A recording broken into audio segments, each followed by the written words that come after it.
Hello, good morning students.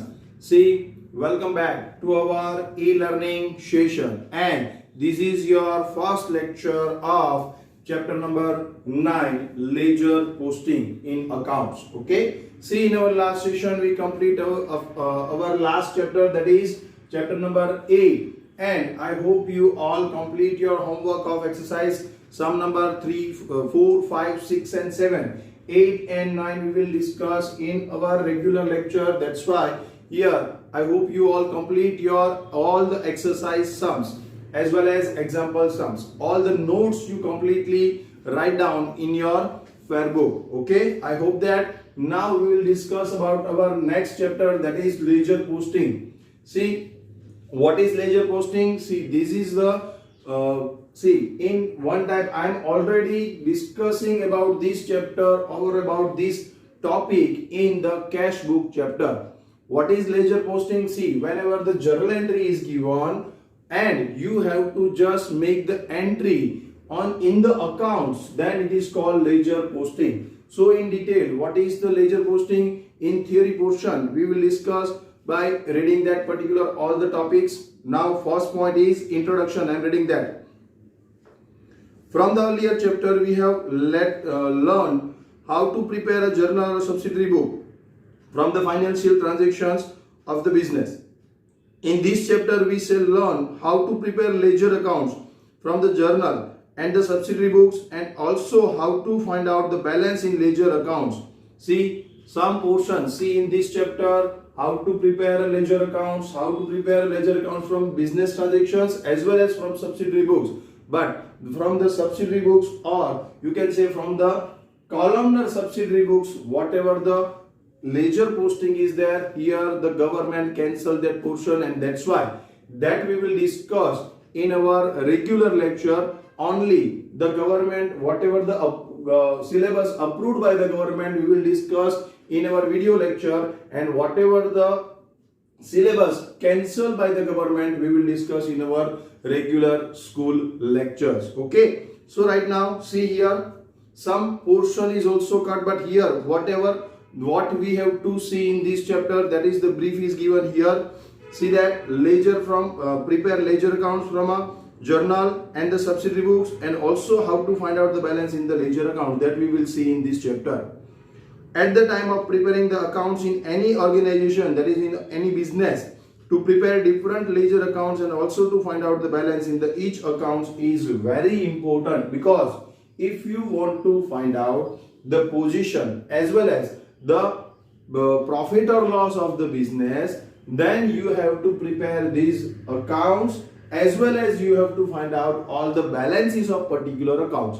On the basis of these balances of the accounts, we can show that here we have a profit or loss, or we can say that here which position we have in the market. Okay, so if you want to find out your position into the market, and if you want to know the profit or loss of your particular business, then you have to prepare, not only prepare journal entries or subsidiary book, you have to prepare after that ledger accounts, and from ledger accounts you have to find out the balances, and from the balance, closing balance, you have to find out profit as well as the position of the business. Okay, so this is the process. I have already told you 2 to 3 times about the accounting process. What is the accounting process? If you remember, first is the business transaction, second posting or journal, second thing journal entry. Journal entry means we have to record that particular transactions into journal, or we have to record that particular transactions into subsidiary books. Now after subsidiary books, prepare accounts and make this one ledger posting. Prepare accounts and make the posting of journal entry or from the subsidiary books. Then find out the balance. After finding out the balance, we have to prepare one trial balance, and on the basis of trial balance we have to prepare final accounts, and in final accounts profit and trading account, profit and loss account, and balance sheet. In trading and profit and loss account you can find out the profit or loss of the business, and in the balance sheet you can show your position into the market from. Okay, see that This is the process. Now meaning of ledger. Accounting is a process of recording financial transactions of the business. The objective of the trader is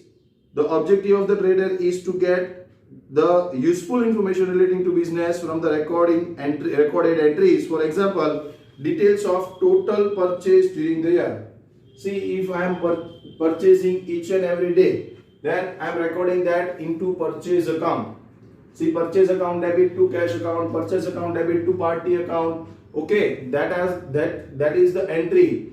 Or you can write in the subsidiary books, purchase book, right? Party name is given. So after that, we have to show this is the entry of day by day entry, or you can say monthly entry is there in each and every sum up to this in journal entries chapter and as well as in the subsidiary books chapter.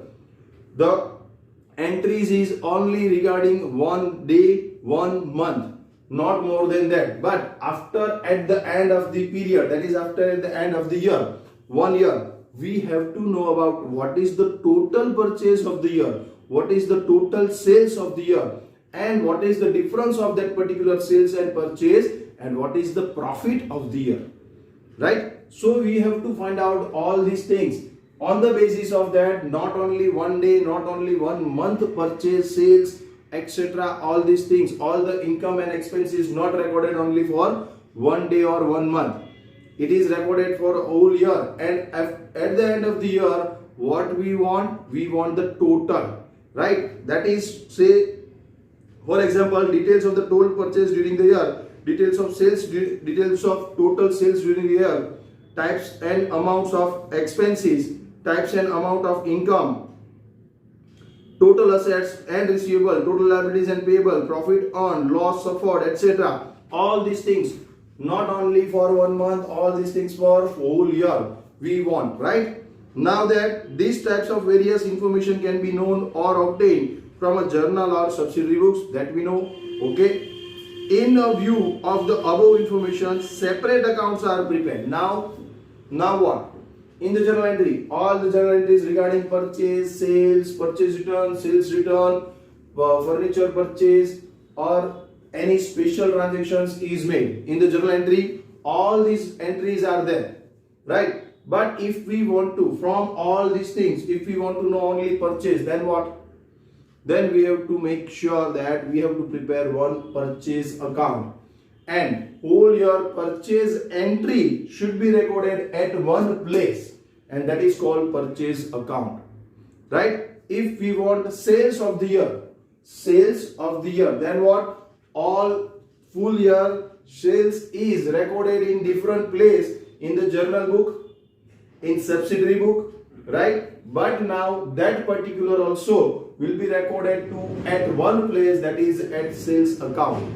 So all the transactions regarding one account is recorded at one place and find out the balance, that is called account. Okay, see, in a view of the above information, separate accounts are prepared for the specific information or summary from the accounting entries. The different types of accounts are prepared in a separate book which is known as ledger book.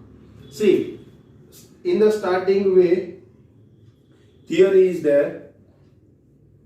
I remember one thing, that in a starting, see, this is 1, 2, 3 pages are the theories are there, and some students told me about that. Whenever you are explaining our theories are there, then please say in 2 languages or explain in 2 languages. Why? Because theory are somehow difficult to understand in English language. That's why.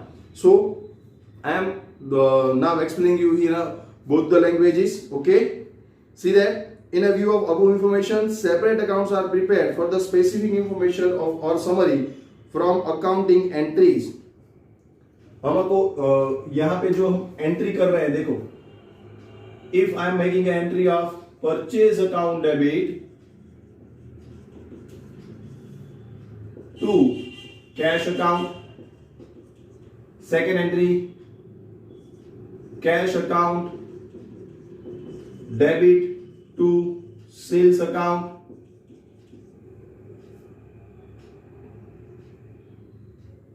then Ramesh account debit to sales account.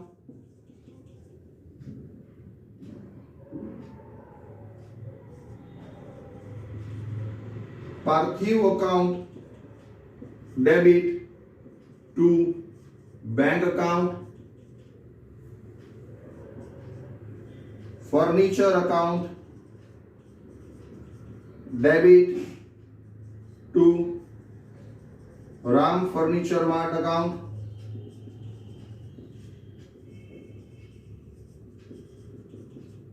Say for example, this is for 5,000. This is for 2,000. This is again for 4,000. This is 3,000. And here 2,000. See, these are the entries, okay? And if we want what? Ledger posting, meaning of ledger meaning क्या होता है? See, whenever if we want to purchase, see, अगर हमने purchase के accounts बनाए हैं, यहाँ पे परचेज का जितने भी, सी यहाँ पे कैश का ट्रांजेक्शन ज्यादा है, वहां ये कैश का ट्रांजेक्शन है, ये भी कैश का ट्रांजेक्शन है, जितने भी कैश के ट्रांजेक्शंस है वो हमको एक जगह पे लिखने हैं, that is called ledger posting. हमको एक अकाउंट्स बनाना है, कौन सा अकाउंट बनाएंगे? सी फ्रॉम दीज परचेज अकाउंट एक बनाएंगे, बाद में कैश अकाउंट बनाएंगे, बाद में सेल्स अकाउंट बनाएंगे, रमेश अकाउंट बनाएंगे। सेल्स रिपीट हो रहा है तो सेल्स दूसरी बार नहीं बनाएंगे। सेल्स की सभी एंट्री जितनी भी है वो एक ही अकाउंट में डालेंगे, कैश की जितनी भी एंट्री है वो एक ही अकाउंट में डालेंगे। पार्थिव अकाउंट बनाएंगे, बैंक अकाउंट बनाएंगे, फर्नीचर और furniture mart, Ram furniture mart, सभी अकाउंट्स बनाएंगे। Means what? whenever we want to posting the accounts, that means journal entry हमारे पास रेडी है, हमने ट्रांजैक्शन किए थे, ट्रांजैक्शन के बाद हमने जर्नल एंट्री बनाई, जर्नल एंट्री बनाने के बाद ये सभी जर्नल एंट्री हमको एक जगह पे मतलब सभी एंट्री जितनी भी परचेज रिलेटेड जितनी भी एंट्री है पूरे साल में, जितनी भी परचेज रिलेटेड एंट्री है हमको एक जगह पे लिखनी है, कैश रिलेटेड एंट्री जो भी है वो भी हमको एक जगह पे लिखनी है, और सेल्स रिलेटेड जो भी है, मतलब different types of accounts we have to prepare. Purchase account बनाएंगे, उसमें पूरे साल की जितनी भी परचेज की एंट्री है वहां पे लिखेंगे। सेल्स अकाउंट बनाएंगे, पूरे साल का जितना भी सेल्स है वहां पे लिखेंगे। डिफरेंट सेपरेट एंट्री हम करते जाएंगे। अभी यहाँ पे तो मिक्सिंग में है, हमको सिर्फ पूरे साल का परचेज चाहिए तो कैसे मिलेगा? ये तो एक दिन का ही है, तो पूरे साल का ऐसे जितनी भी एंट्री में परचेज अकाउंट डेबिट हुआ वो सभी एंट्री हमको एक जगह पे लिखनी है, that is called ledger posting. Okay, see here again I am reading that the last paragraph. In a view of above information separate accounts are prepared. यहाँ पे हमको सेपरेट परचेज अकाउंट बनाएंगे या फिर सेल्स अकाउंट बनाएंगे, कोई भी एक अकाउंट बनाएंगे। कैसा होगा वो अकाउंट्स? सी वो स्पेसिमेन में भी आएगा। अकाउंट्स कैसा बनाना है? Date, particulars, LF, amount, date, particulars, LF, amount, you all know about that. Okay, वो हमने सब कुछ कैश अकाउंट, कैश बुक में और वो सब में हमने देख ही लिया है, फिर से हम देखेंगे। मगर अभी क्या बोल रहे हैं कि भाई जो in view of above information separate accounts are prepare for the specific information और summary from the accounting entries, right? The different types of accounts are prepared in a separate book. हमको ये different types of account, purchase book बनाना है, then cash purchase account बनाना है, then cash account बनाना है, then sales account भी बनाना है, देन रमेश अकाउंट बनाना है। सबके अकाउंट्स बनाएंगे हम। जितने भी अकाउंट्स डेबिट या क्रेडिट हुए या फिर जितने भी अकाउंट्स हमारी बुक्स में ओपन हुए वो सभी के अकाउंट्स हम डिफरेंटली सेपरेटली बनाएंगे, right? Which is known as ledger book. That book is called ledger book. जिसमें ये सभी अकाउंट्स होंगे वो लेजर बुक है, जिसमें ये सभी एंट्री होगी वो जर्नल बुक होगी, राइट? और सब्सिडरी बुक मतलब अगर हम ये कैश के ट्रांजैक्शन यहाँ पे नहीं लिख रहे हैं, सेल्स के और परचेज के जो क्रेडिट बेसिस पर है वो भी ट्रांजैक्शन अगर यहाँ हम नहीं लिख रहे हैं तो सब्सिडरी बुक होगी, right? So journal book, then subsidiary book, and this one is the ledger book, जहां पे सभी के अकाउंट्स होंगे सेपरेट। एक परचेज का एक अलग अकाउंट होगा सेपरेट, और सेल्स का अलग अकाउंट होगा, जिसके भी सभी के अलग अलग अकाउंट होंगे। That means called, that book is called ledger book. Okay, now see that what is an account? Now account किसको बोलेंगे? Account we already discuss in our first chapter, which one? That is terminology. Terminology में accounts last I think so 43 या 44 term थी, तब हमने देखा था, मगर वो तो भूल गए। वो तो सर 3-4 महीने 6 महीने की बात पहले की बात है, हमको कैसे याद होगा? कल का खाया हुआ वो याद नहीं रहता है, राइट? तो अभी कल का खाना याद नहीं है, तो आज का ये वो जो 5-6 महीने पहले आपने जो अकाउंट्स पढ़ाया था, तभी तो हमने देख भी नहीं रहे थे उस दिन, तो ऐसे ही गया था। अभी थोड़ा बहुत देख रहे हैं, राइट? सो अभी जो आपको पढ़ा नहीं पढ़ा, तो वो पुराना भूल जाओ, right? Okay, and we will do this. What is an account?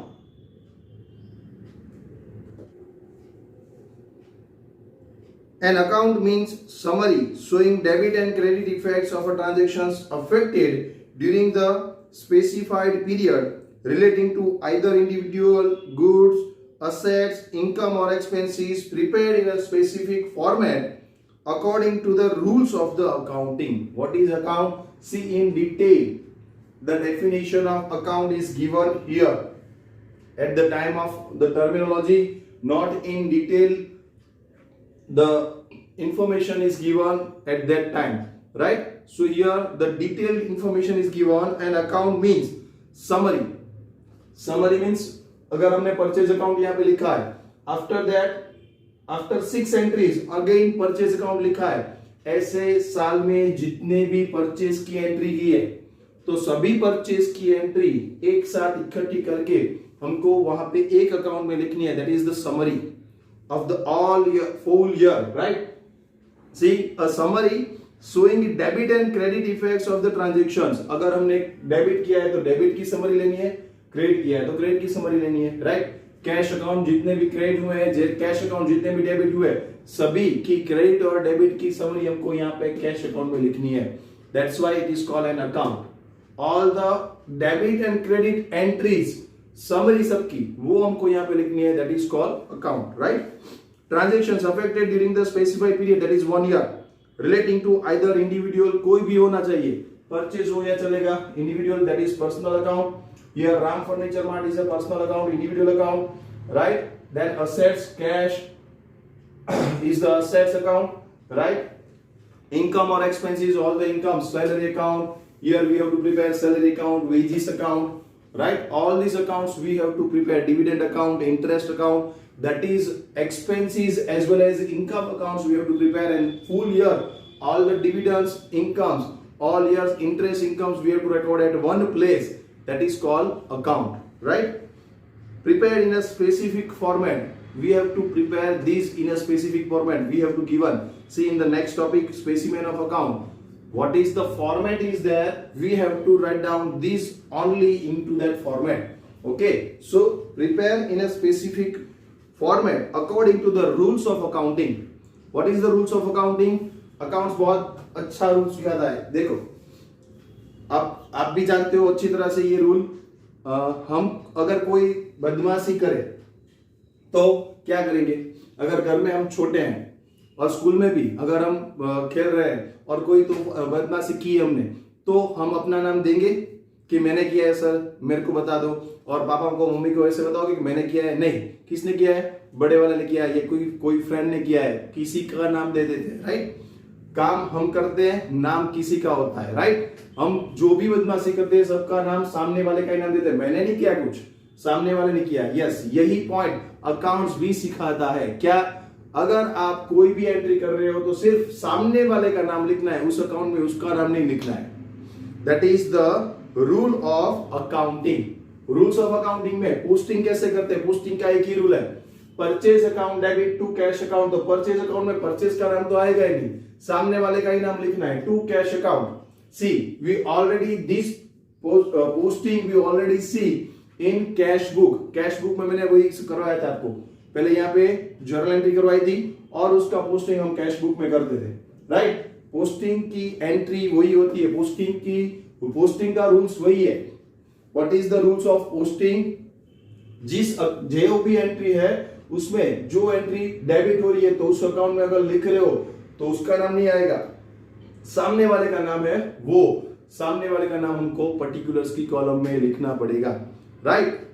So it is easy for you because ये तो आप डे टू डे हर रोज कर रहे हो, वही है हमारा काम होना चाहिए, मतलब हमारा काम है मगर नाम सामने वाले का होना चाहिए। मतलब परचेस अकाउंट है तो परचेस अकाउंट का नाम परचेस अकाउंट में कहीं भी नहीं आएगा, सामने वाले जो भी है टू कैश या फिर to Ramesh, whatever the party name is given और वॉट एवर द कैश और all other transactions is given, we have to record it only, nothing else. Okay, see that while the preparing any accounts, debit or credit effects of the different transactions related to that account are given. यहाँ पे दिए होंगे, हमको वही लिखना है, right? Thus an account is prepared with two sides. One is debit side and the second is credit side. See, in these transactions, cash is credited. In this transaction, cash is debited. So when cash account prepare, here we have to record this transaction on the credit side and this transaction on the debit side. दोनों side हमको लिखना है, right? दोनों side हमको लिखना है, जो भी एंट्री जिस भी साइड दी हुई है उस साइड हमको लिखना है, मतलब सामने वाले का नाम, जो साइड है वहां पे सामने वाले का नाम लिखेंगे, वही दो रूल है, ठीक है? See the specimen of account. First of all, I am giving you here 1 minute for that. Please read 1, 2, 3 point. Then we will discuss about the specimen of account. Read that.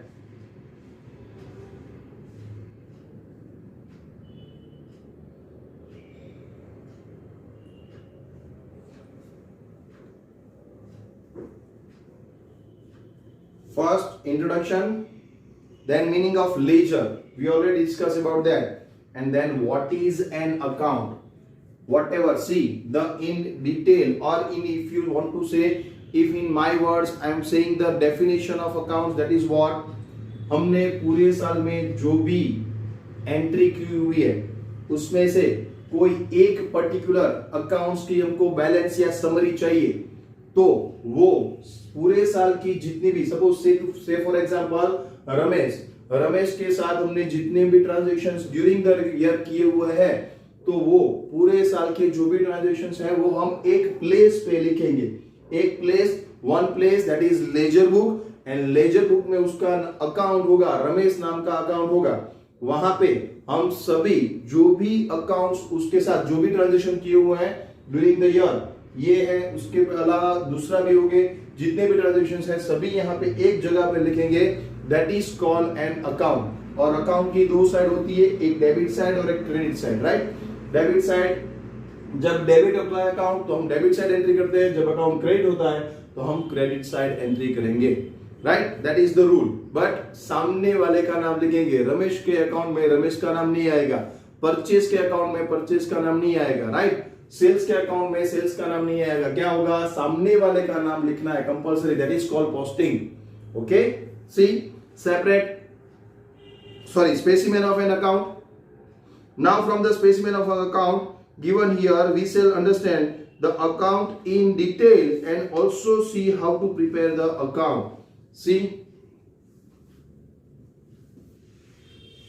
I am preparing one account here.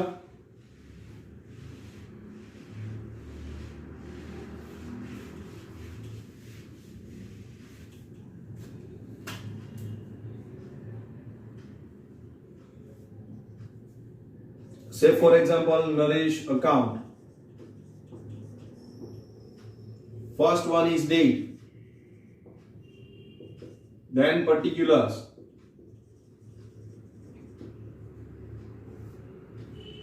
if we are preparing the ledger, into the ledger and account, see journal entry में हम क्या लिखते थे? Date, particulars, LF, debit and credit, right? So here LF means what? Ledger folio number. Full form of LF is ledger folio number. मगर अभी हम कहाँ पे लिख रहे हैं? ये नरेश का अकाउंट, ये परेश का अकाउंट, ये रमेश का अकाउंट, ये परचेज अकाउंट, ये कैश अकाउंट, सभी ये हम कहाँ पे लिख रहे हैं? लेजर बुक में। ये हमने अभी देखा लास्ट पैराग्राफ में, ये सभी जो अकाउंट्स यहाँ पे लिखेंगे, बनाएंगे, उस बुक को क्या नाम देंगे हम? उस बुक का नाम होगा लेजर बुक, राइट? सो अभी हम यहाँ पे जो अकाउंट बना रहे हैं उसमें कौन सा नाम लिखेंगे? Journal folio number, GF. यहां पे एलएफ नहीं आएगा क्योंकि एलएफ वहां पे ऐसे लिख रहे थे, कंक्लूजन दे रहे थे वहां पे। एलएफ की कॉलम बनाने का मतलब क्या होता है कि वहां पे कंक्लूजन देख रहे हैं कि भाई ये जो अकाउंट्स, परचेज अकाउंट डेबिट हुआ, उसमें एलएफ मतलब जो भी लेजर का पेज नंबर है, लेजर फोलियो नंबर, लेजर में हमने 15 नंबर पे के पेज पर परचेज अकाउंट बनाया हुआ है, तो वहां पे क्या लिखेंगे? एक्चुअली प्रैक्टिकल लाइफ में लेजर फोलियो नंबर में फोलियो जिसना जो भी नंबर पर लेजर बुक में जो भी पेज नंबर पर परचेज अकाउंट लिखा होगा वो वहां पे पेज नंबर लिखना है। हम पूरे साल अभी हमने जितनी भी एंट्री की है, जर्नल एंट्री, हमने एलएफ में कुछ नहीं लिखा है, राइट? हाँ, कैश बुक में एलएफ में लिखा था सी, बाकी सभी जगह पर एलएफ हमने ब्लैंक छोड़ा है। क्यों? प्रैक्टिकल लाइफ में उसका यूज है, यस है। क्या है? तो कि यहाँ पे जो लेजर अकाउंट बनाएंगे, लेजर अकाउंट में वो किस पेज पर उसका अकाउंट प्रिपेयर किया हुआ है वो पेज नंबर वहां पे लिखना है जर्नल एंट्रीज में। और जर्नल एंट्री यहाँ पे जेएफ नंबर मींस व्हाट? यहाँ पे ये एंट्री जो यहाँ पे जो ट्रांजेक्शन लिखेंगे वो एंट्री वहां कहां पे की हुई है, मतलब जर्नल बुक में कौन से पेज पर वो बुक एंट्री हुई है उसका कंक्लूजन यहाँ पे हम देंगे, ठीक है? सो पेज नंबर देने के लिए ये कॉलम बनाते हैं, मगर हमको ये यूज नहीं है, हमको सिर्फ याद रखना है। See, I am just explaining you why we are preparing LF number and JF number, right? वो कॉलम हम क्यों बनाते हैं? वो प्रैक्टिकल लाइफ में यूज होता है। हमारे यहाँ पे थियोरेटिकल मतलब जो हमारे यहाँ पे हम जो सम्स कर रहे हैं वहां पे कोई यूज नहीं होगा, सिर्फ हमको बनाना है, कॉलम एक बना के रख देना है, बाकी कुछ नहीं है, ठीक है? Date, particulars, JF, then amount. So अभी डेबिट साइड खत्म हो गई। So 2 lines are there.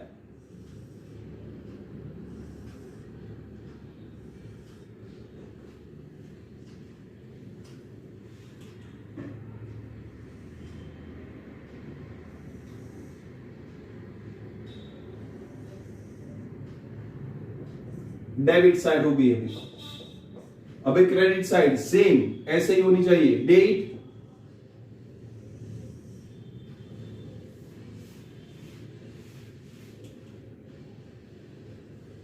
then particulars, again JF. देखिए यहां पे कंफर्म याद रखना है आपको, जेएफ लिखना है और amount. JF means journal folio number,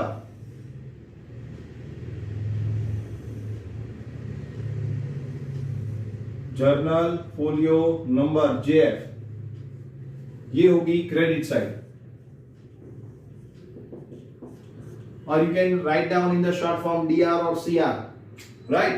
So here this is a specimen of account.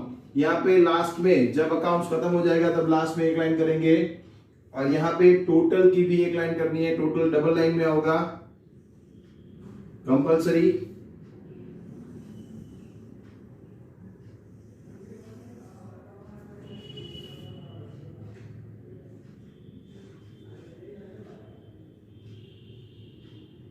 Total में हम डबल लाइन करेंगे।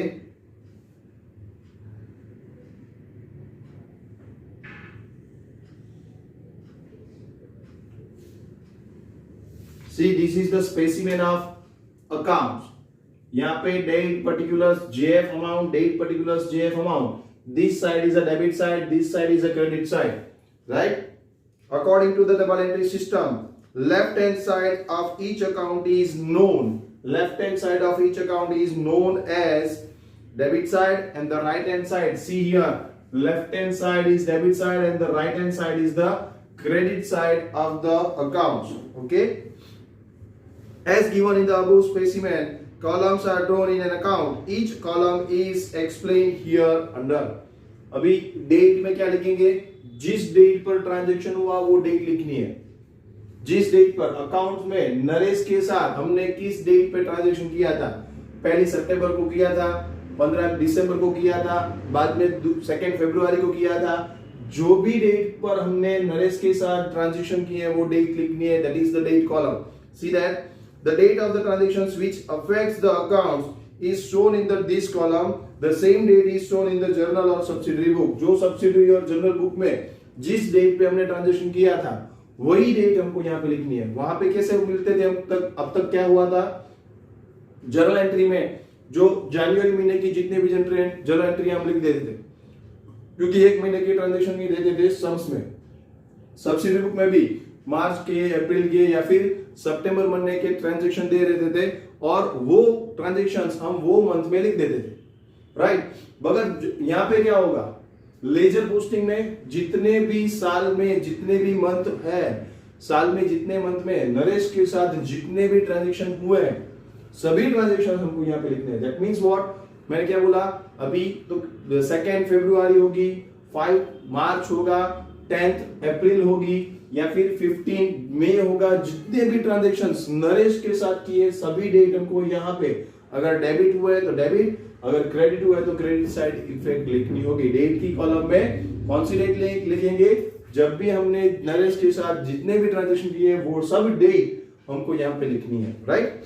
सेकंड, पर्टिकुलर्स की कॉलम में मैंने बोला, अभी आपको बोला एक ही रूल है, सामने वाले का नाम, नरेश अकाउंट डेबिट हुआ है तो नरेश अकाउंट में डेबिट साइड सामने वाले का नाम, नरेश अकाउंट क्रेडिट हुआ है तो नरेश अकाउंट में क्रेडिट साइड सामने वाले का नाम। पर्टिकुलर्स की कॉलम में हम सामने जो एंट्री हुई है, डेबिट अगर है, this account is debited, then credit amount, credit side name, and if this amount is credited then debit side name.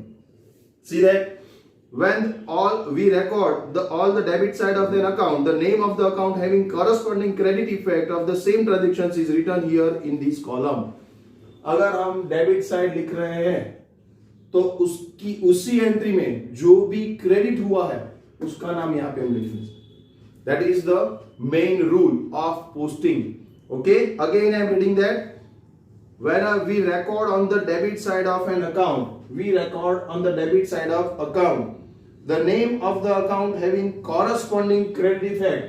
यहाँ पे कौन सी लिखने है, corresponding credit effect जिसकी लिखी हुई है। सी इफ हमने ये जर्नल एंट्री की हुई है, Naresh account debit to sales account, हमने सेल किया है उसका 10,000 को,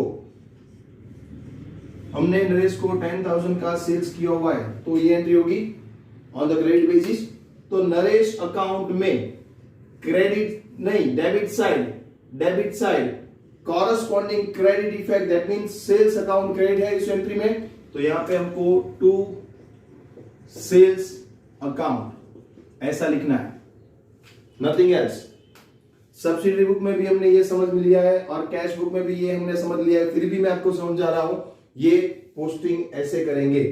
कॉरस्पॉन्डिंग जो क्रेडिट हुआ, डेबिट अकाउंट में debit side, Naresh account debit, so Naresh account debit side, सामने वाले का नाम to sales account, here in a particular column we have to write down the corresponding credit effect name. Okay, is written here in this column. Similarly, while recording on the credit side of the account, the name of the account having corresponding debit effect of the same transactions is written here in this column. Okay, now JF, what is journal folio number? In journal and subsidiary book, each page is numbered serially for the effect of the each entry, which is to be recorded in the ledger account. The page number is given to the entry. See, ledger folio में मैंने आपने बताया कि ledger folio की जो भी book है, laser book और जर्नल बुक है, दो बुक है। जर्नल बुक में हम लेजर फोलियो नंबर लिखेंगे और लेजर बुक में हम जर्नल फोलियो नंबर लिखेंगे, दूसरा कुछ नहीं करना है, वो हमको लिखना है। मगर in practical life here we don't have to write down anything in JF and LF column. Okay, so you just have to free for that, you just have to prepare that particular column only, don't write or don't see anything about that. And the last amount column is there, we have to write down these amount. See, compulsory जो account हम बना रहे हैं उस account में जितने amount है, नाम सामने वाले का, मगर अमाउंट किसकी लेनी है, डेबिट तो डेबिट साइड, अकाउंट में नरेश अकाउंट में Naresh account, debit means debit side, amount भी कौन सी लेनी है, नरेश की अमाउंट लेनी है। सी यहाँ पे तो सेम है, अगर यहाँ पे सेम नहीं है, अगर ऐसी एंट्री होगी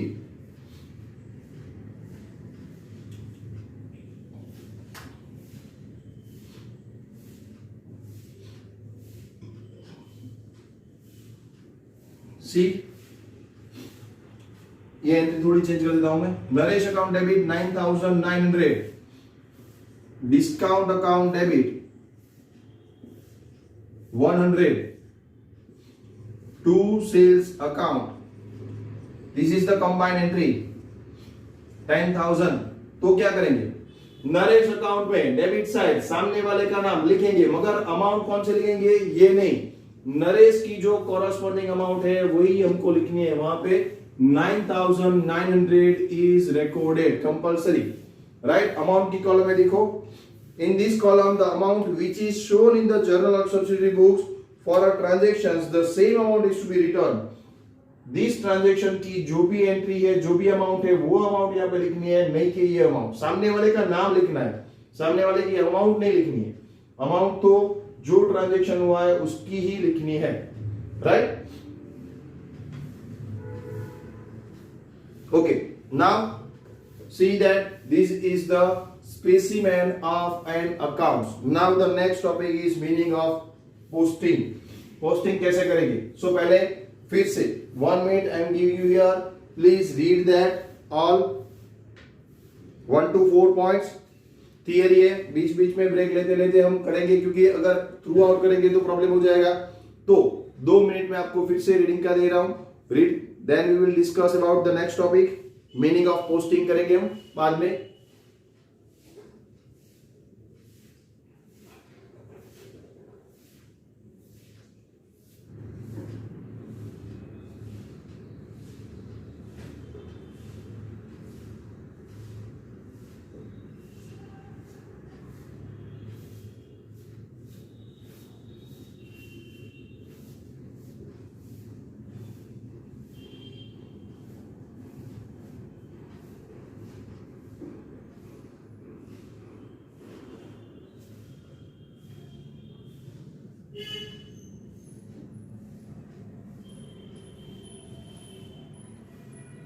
I hope you read that first 4 point.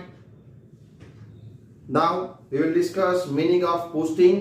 5th point, from the journal of subsidiary books of a process of recording as per the rules of accounting। मैंने बोला रूल्स अकाउंटिंग के फॉलो करने हैं। What is the rules? अगर ये account debit हुआ है तो डेबिट साइड सामने वाले का नाम, that is the rules of accounting, nothing else.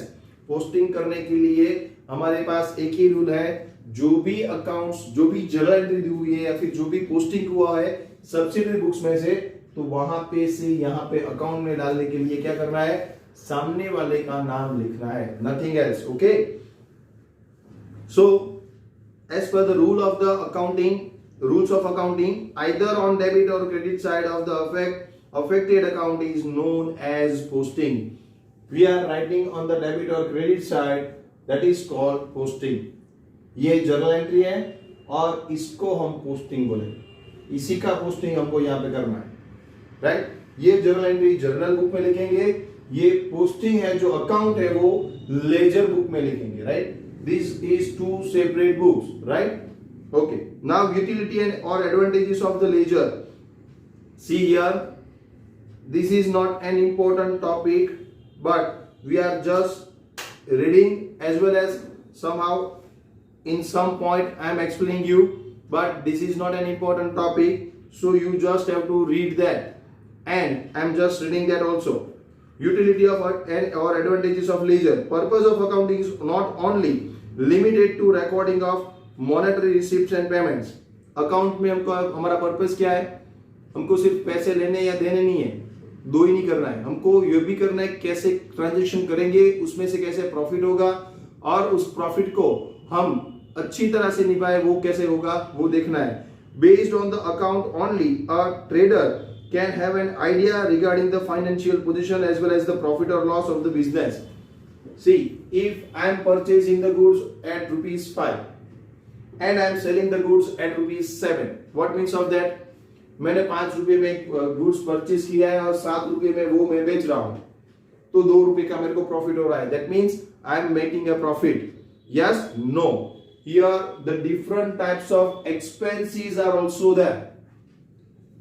wages लगेंगे, उसमें इलेक्ट्रिसिटी बिल लगेगा, शॉप रेंट है अगर रेंट पर तो शॉप रेंट लगेगा, कोई अगर हम एम्प्लॉय रखते हैं तो उसकी सैलरी लगेगी, all types of different expenses are there, right. So वो एक्सपेंसेस उसमें हमने कंसीडर नहीं किए। हमने तो क्या देखा है, 5 रुपीज में परचेज किया और 7 रुपीज में हम सेल कर रहे हैं, और 1000 क्वांटिटी हम सेल कर रहे हैं। ये मतलब 2 rupees per piece, that is 2000 is our net profit. No, it's not a profit. यहाँ पे हमने एक्सपेंस को कैलकुलेट नहीं किया है।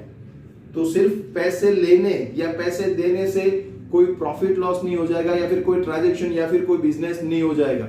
अगर मैं इतने में बेच रहा हूं और इतने में खरीद रहा हूं तो ये ट्रांजेक्शन नहीं है, ये सिर्फ बिजनेस नहीं है। ट्रेडर को सब कुछ और भी देखना पड़ेगा, राइट। उसका एक्चुअल प्रॉफिट क्या है, ये सभी एक्सपेंसेस जो मैंने एक्स्ट्रा बताए वो सभी एक्सपेंसेस वो प्रॉफिट में से ही लेस करने हैं। वो प्रॉफिट में से वो सभी एक्सपेंसेस लेस करके जितने भी अमाउंट नेट उसके खुद के लिए बचे, दैट इज द प्रॉफिट। तो हमको एक्चुअल प्रॉफिट कितना हुआ वो हमको फाइंड आउट करना है, और मार्केट में हमारी पोजीशन कैसी है वो भी हमको फाइंड आउट करना है। दोनों फाइंड आउट करने के लिए हमको पहले ये अकाउंट्स बनाना पड़ेगा, उसमें से बैलेंस फाइंड आउट करनी पड़ेगी। बैलेंस फाइंड आउट करने के बाद हमको उसको ट्रायल बैलेंस में डालना पड़ेगा, और ट्रायल बैलेंस के बाद हमको उसको ट्रेडिंग प्रॉफिट लॉस और बैलेंस शीट में डालना पड़ेगा। From trading and profit and loss we finding out the actual profit और loss of the year. Current year का हमारा बिजनेस का कितना प्रॉफिट और लॉस हुआ वो हम प्रॉफिट लॉस में से देखेंगे। और from the balance sheet after, see all the temporary account, I told you in last chapter, all the temporary account is transferred to trading profit or loss account, right, and all the permanent account is transferred to balance sheet. So अगर हम trading nominal accounts और nominal और temporary account हम transfer कर रहे हैं profit loss में, trading account में, तो वहां से हमको बिजनेस का कितना प्रॉफिट लॉस हुआ वो मिलेगा। और जो परमानेंट अकाउंट है वो हम ट्रांसफर कर रहे हैं बैलेंस शीट में, तो बैलेंस शीट से हमको बिजनेस की मार्केट में कौन सी पोजीशन है वो पता चलेगा। ठीक है, सबके लिए क्या चाहिए, सबके लिए पहले जर्नल एंट्री चाहिए, पहले ट्रांजैक्शन चाहिए, ट्रांजैक्शन के बाद जर्नल एंट्री चाहिए, जर्नल एंट्री का पोस्टिंग चाहिए, पोस्टिंग के बाद उसकी बैलेंस फाइंड आउट करनी है, जो हमने कैश बुक में लास्ट में क्लोजिंग बैलेंस फाइंड की थी ना, वही क्लोजिंग बैलेंस फाइंड आउट होनी चाहिए। वो क्लोजिंग बैलेंस के हिसाब से हम बाकी का जो ट्रेडिंग प्रॉफिट लॉस और बैलेंस शीट करना है वो कर पाएंगे। ठीक है, so utility or advantages of the ledger in that case, third line, on the basis of the summary of accounts, proper decision regarding business policy can be taken. Necessary and useful information of a trader as well as different summaries can be easily and quickly obtained from the ledger. ledger में से हमको क्या मिलेगा, ledger में से हमको किसके साथ कितने ट्रांजैक्शन किए वो एक जगह पे मिल जाएगा। पूरे साल में हमने नरेश के साथ जो ट्रांजैक्शन 12 ट्रांजैक्शन किए, से फॉर एग्जांपल अगर 12 ट्रांजैक्शन किए, मगर वो फर्स्ट ट्रांजैक्शन हुआ था कब, तो 1 अप्रैल को, दूसरा ट्रांजैक्शन 7 मई को, तीसरा ट्रांजैक्शन डायरेक्टली 18 जुलाई को, चौथा ट्रांजैक्शन अगस्त में 2 ट्रांजैक्शन हुए थे, 5 अगस्त और 15 अगस्त। ठीक, मतलब व्हाट, हमने अगर एक पार्टी के साथ जितने भी ट्रांजैक्शंस किए हैं ड्यूरिंग द ईयर वो हमको एक जगह पे सभी मिल जाएंगे कि इसके साथ इतना इतना ट्रांजैक्शन हुआ है, मतलब हमने इसको इतना इतना सेल किया है और उसमें से उसने हमको इतना इतना पेमेंट किया है, तो अभी कितना पेमेंट लेना बाकी है पार्टी के पास। Debtor has a balance, see Naresh is my debtor now, Naresh को हमने सेल किया है, मतलब नरेश हमारा डेटर है, राइट। अगर वो हमको पेमेंट कर रहा है तो पेमेंट हम यहाँ पे लिखेंगे, राइट। और पेमेंट लिखते लिखते जो भी बैलेंस यहाँ पे आएगी, what means of that here, that is pending amount I have to receive from Naresh. हमको नरेश के पास से at the end of the year कितने अमाउंट लेने बाकी है, कितना रुपया लेना बाकी है, हमने जितना भी सेल किया है यहाँ पे आएगा, उसने जितना भी पेमेंट किया है यहाँ पे आएगा, यहाँ पे क्या आएगा, डिफरेंस आएगा, और difference that is balance. And वो बैलेंस के हिसाब से हम फिक्स करेंगे कि हमारे उसके पास कितने पैसे हमको उसके पास से लेने हैं, right. So here that is point, some summaries of different accounts is and the decision, अगर हमको उसने पैसे नहीं दिए, 2-3 ट्रांजैक्शन हो गए मगर वहां पे पैसे नहीं आए, तो हमको उस पर डिसीजन लेना है कि नहीं, चलो अभी उसको पेमेंट, अभी उसको सेल नहीं करना है, अभी क्या करना है, पहले कलेक्शन करना है उसके पास से। जो भी अमाउंट पास्ट सेलिंग्स हो गया है उसके पहले कलेक्शन कर लो, बाद में उसको सेल करेंगे। अगर ऐसे ट्रांजैक्शंस डिफरेंट मंथ्स में होंगे तो डिफरेंट पर्संस हमको याद नहीं होंगे कितने ट्रांजेक्शन हुए, कितने कहां पे, किसके कितना लेना, कितना बाकी है, कोई याद नहीं रहेगा, तो उसके लिए हमको ये पोस्टिंग चाहिए। सो जो important decision of the business अगर हमको लेने हैं तो वो लेजर पोस्टिंग में से हम ले सकते हैं। Thus, fulfillment of the main objects of the accounting is possible with the help of the ledger only। अगर लेजर नहीं ऐसी ट्रांजेक्शन हम लिखते ही जाएंगे, जर्नल एंट्री में जितने भी ट्रांजेक्शन हुए लिखते ही जाएंगे। मतलब after 6 months, after 1 year, I forget that which transactions at which point. So for that we have to make a summary for that, and that summary is called a ledger। Ledger posting करना है, नरेश के साथ साल में जितने भी transaction हुए सभी यहाँ पे लिख दो और उस पर डिसीजन लो, अभी उसको सेल करना है कि नहीं करना है, उसके पास से कितने पैसे कलेक्ट करने, वो सभी डिसीजंस हम ले सकेंगे on the basis of only ledger posting. Ledger account हम बताएंगे तो ही हमको पता चलेगा कि कितना क्या किसके पास से बाकी है, या फिर कितना किसको देना है। ऐसा भी हो सकता है कि हमको किसी को देना बाकी है, हम भूल गए तो देना बाकी है, तो वो हमको सप्लाई करना बंद कर देगा। क्यों? क्योंकि हमने पैसे नहीं दिए। तो वो भी जो भी इंपॉर्टेंट डिसीजन है बिजनेस के लिए, वो सब हम कहां से ले सकते हैं? Compulsory on the basis of the ledger, nothing else, right. Next, from the journal, a trader gets information regarding the original transaction and the basic information of the business. Yes. Therefore, a journal book is known as original book. This book is known as original book. This underline that particular because this is your MCQ or one line question answer. Journal book is known as original book or the primary book. Thus, two names is given to journal book. Whenever all the transactions is recorded or whenever all the journal entries is recorded, it is called a original book or primary book. Okay. While from the ledger, information regarding the financial position and profit and loss of the business can be obtained from the viewpoint of the utility of the ledger. It is known as main book or principal book. See, it's a original book or primary book, and this one ledger is what? It's a main book or principal book, right? If main book is not there, then we cannot get any decision, we cannot take any decisions for our business. So that's why main book or principal book is important. But if the journal book or you can say original book and primary book is not there, then we cannot prepare this main book also. तो हमको ये main book prepare करने के लिए भी original और primary book तो चाहिए, मतलब दोनों चाहिए, मगर उसका नाम दिया हुआ है उसकी यूजेस के हिसाब से। जो ओरिजिनल बुक है, जो प्राइमरी बुक है, उसके बिना कुछ नहीं हो सकता, वो उसका नाम दिया हमने original book, journal book, right. और जर्नल बुक का कहां पे हम रिकॉर्डिंग करेंगे?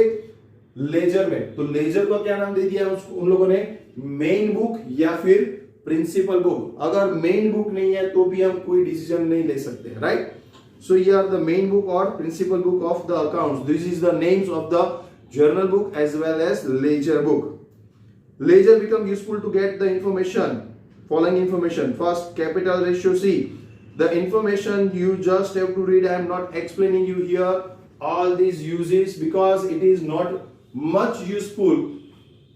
It is just for knowledge. That's why please read that. I am giving you here 2 to 3 minutes for that. Please read that. Ledger become useful to get the following information. Just read only. It is not most important topic.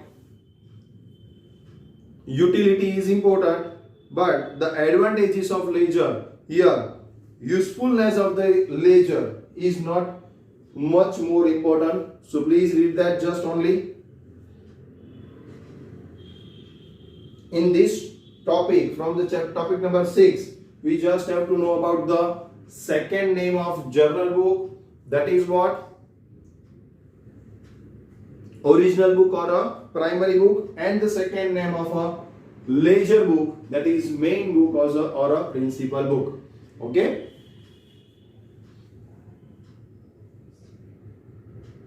And yes, therefore last line of first paragraph, therefore ledger is known as kings of the books. That is also.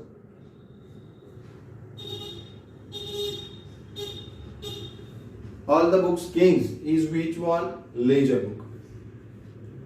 So just read that 6.6 information, useful information or following information, that is one, capital ratio. Then for assets, receivable and payables. For expense and incomes, we already discussed about that. What is capital ratio means what?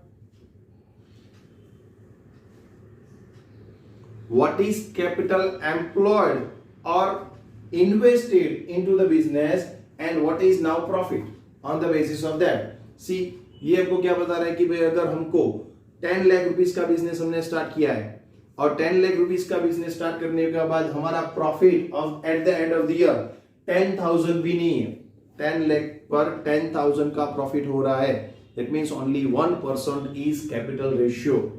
Capital ratio 1% means what? हमने 10 लाख अगर bank में भी अगर FD पर रख दिए होते तो हमको कुछ नहीं करना पड़ता, मगर अभी यहाँ पे 5% का रेट है, तो 10 lakh into 5%, find out the answer. What is 10 lakh into 5%? 50,000 rupees. Yes, तो 50,000 ऐसे भी मिल जाते अगर हम बिजनेस नहीं करते, ट्रांजेक्शन नहीं करते, परचेज नहीं, सेल नहीं, कुछ भी ट्रांजेक्शन नहीं करते, फिर भी 10 लाख रुपीज अगर हमने बैंक में रख दिए और 5% उसका इंटरेस्ट वहां पे मिल रहा है, तो 50,000 तो वैसे भी मिल रहे हैं. तो हमको बिजनेस करने का क्या फायदा? तो बिजनेस करने के लिए हमको मिनिमम 15% रिटर्न अगर मिल रहा है तो ही हमको बिजनेस करना है. That means what? If I am investing 10 lakh rupees into my business, then I want minimum return of 15%, that is 1,50,000 from my business as a net profit.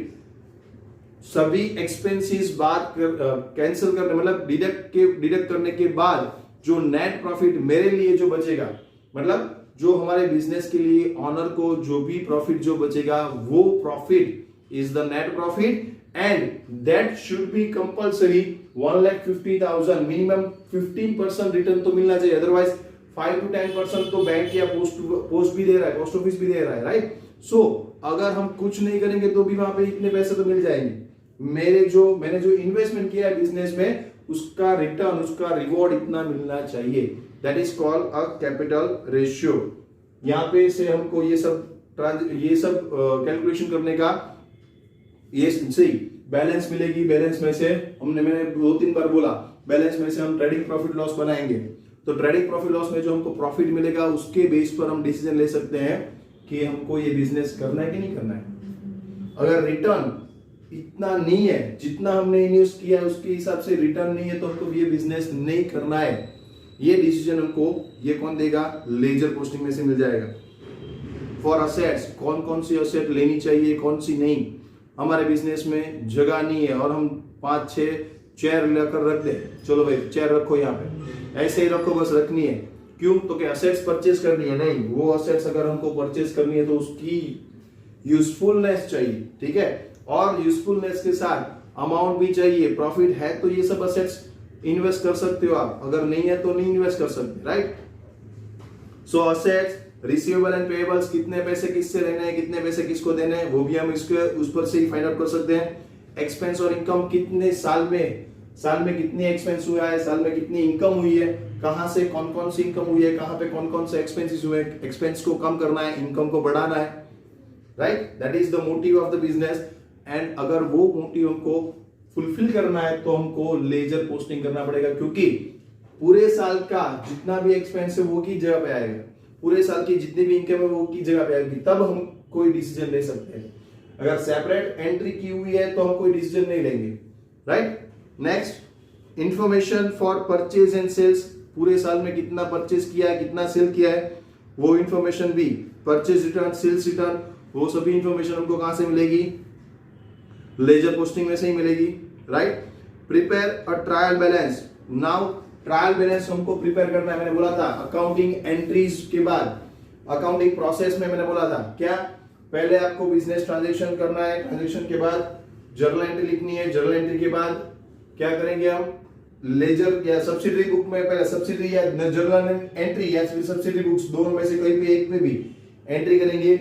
उसके बाद लेजर में पोस्टिंग करेंगे. उसके बाद बैलेंस फाइंड आउट करेंगे। Balance के बाद हमको prepare a trial balance. 6 point trial balance prepare करना है। जिसकी भी बैलेंस आई उसको एक जगह पे लिख दो, that is called trial balance. वो टैली होना चाहिए, जितने पैसे आए जितने पैसे गए सब टैली हो जाना चाहिए, राइट। वो बोलते हैं ना खाली हाथ आए थे हम खाली हाथ जाएंगे, वही ऐसे ही जितने भी आए उतने ही जाने चाहिए, बस ट्रायल बैलेंस वही बोल रहा है, right. So prepare trial balance on the basis of the balance of the accounts. Ledger posting में जो क्लोजिंग बैलेंस आएगी उसके हिसाब से हमको ट्रायल बैलेंस बनाना है, वो भी हम उसके हिसाब से आगे जाके फाइनल अकाउंट्स बनाना है। To prepare a final accounts, trading, profit loss and balance sheet. And for policy making decision, अगर आपका प्रॉफिट लॉस हो गया, अगर आपका बैलेंस शीट टैली हो गई, तो उसके बाद आपको डिसीजन लेना है कि हमको नेक्स्ट ईयर के लिए कौन सी पॉलिसी अप्लाई करनी है। क्यों? क्योंकि अभी इस साल में इतना ट्रेडिंग हुआ, इस साल में इतने प्रॉफिट लॉस हुए। प्रॉफिट लॉस के बाद हमारी मार्केट में पोजीशन बैलेंस शीट में देख सकते हैं कि यहाँ पे है, मगर हमको अगर ये पोजीशन यहाँ से यहाँ ले जानी है, मतलब पोजीशन आगे बढ़ानी है और प्रॉफिट इतना है तो उसको भी प्रॉफिट को इतना भी बढ़ाना है, तो उसके लिए फ्यूचर के लिए नेक्स्ट ईयर के लिए हमारी बिजनेस की पॉलिसी क्या होगी, वो डिसीजंस भी हमको इसके बेसिस पर ही लेने हैं, right. And the last point, to get the statistical information. जो स्टैटिस्टिकल इंफॉर्मेशन है वो भी हमको इसी के हिसाब से मिल जाएगी कि भाई बिजनेस में कौन कौन से उतार चढ़ाव आ रहे हैं, कौन कौन से माइनस पॉइंट है, कौन कौन से प्लस पॉइंट है, वो स्टैटिस्टिकल इंफॉर्मेशन है हमारी। वो इंफॉर्मेशन ऑन द ग्राफ यहाँ पे लेजर की जो बैलेंस आएगी उसके हिसाब से मिल जाएगा, ठीक है। So here ledger is most important and that is called, that's why call it's a main book और principal book of the accounts, okay. So here the utility or advantages of the ledger is complete.